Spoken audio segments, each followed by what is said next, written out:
미래통합당이 더불어민주당의 정당 지지율을 앞질렀습니다. 박근혜 전 대통령 탄핵 국면이 시작된 2016년 10월 이후 무려 199주 만입니다. 대부분 세대에서 지지율이 떨어진 민주당은 핵심 지지 기반 호남을 비롯해 경기, 인천 그리고 제주에서만 앞섰고 나머지 지역에서는 통합당에 밀리는 걸로 나타났습니다. 특히 지난주와 이번 주를 비교하면 무당층이 줄어들었는데 부동산 정책으로 정부 여당에 대한 여론이 나빠진 사이 호남 수해 복구나 선제적인 4차 추경 제기, 정강 초안에 5.18 정신 포함 등을 내세운 통합당이 효과를 본 것으로 분석됩니다. 양당의 희비는 엇갈리고 있습니다. 4.15 총선에서 압승을 거둔 이후 불과 넉 달 만에 지지율이 급락한 민주당은 위기감이 고조되고 있고 통합당은 반색하면서도 신중한 모습입니다. 정주환, 정철우 기자가 연속으로 전합니다. 더불어민주당은 지지율 하락 원인으로 부동산 정책과 수혜를 대표적으로 꼽았습니다. 부동산 정책 후속 조치가 발표된 만큼 시장이 안정화하면 국민이 다시 평가할 것으로 기대한다는 의견과 수혜 피해가 복구되면 지지도도 복구될 것이라는 전망이 나왔습니다.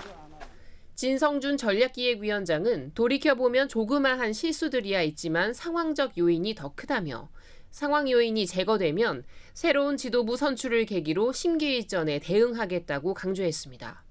당대표 경선 후보자인 이낙연 의원은 경기 침체와 고용 불안, 집값 상승 등으로 국민의 실망과 답답함이 쌓인 결과라고 진단했습니다.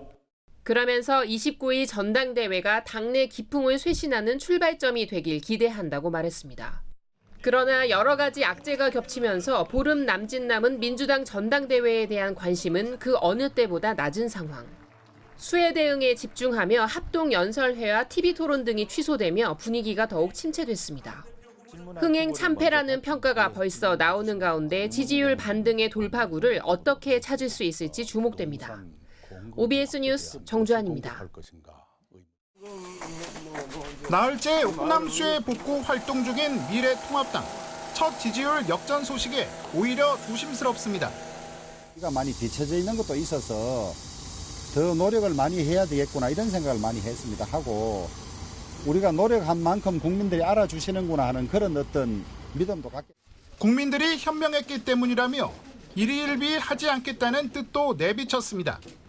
묵묵히 미래를 향해서 우리 당이 할 수 있는 일을 하고 그것에 대한 국민의 평가를 갖다 받는 것으로 노력하면 될 거라고 봐요. 실제로 중도층 이동이 지지율 역전으로 이어진 측면이 컸던 만큼 새롭게 밝힌 정강정책 대부분 중도 확장 경향이 뚜렷했습니다. 당장 당 1호 정책이 기본소득입니다. 개인이 기본소득을 통해 안정적이고 자유로운 삶을 영위하도록 적극적으로 뒷받침하여 4차 산업혁명 시대를 대비한다고.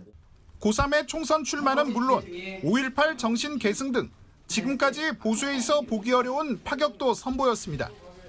하지만 부동산에서는 시장 원리 중심의 주택 공급과 금융 규제 완화, 또 정치 영역으로부터 사법부 독립, 권력형 범죄 공소시효 폐지 등으로 정부와 각도 세웠습니다.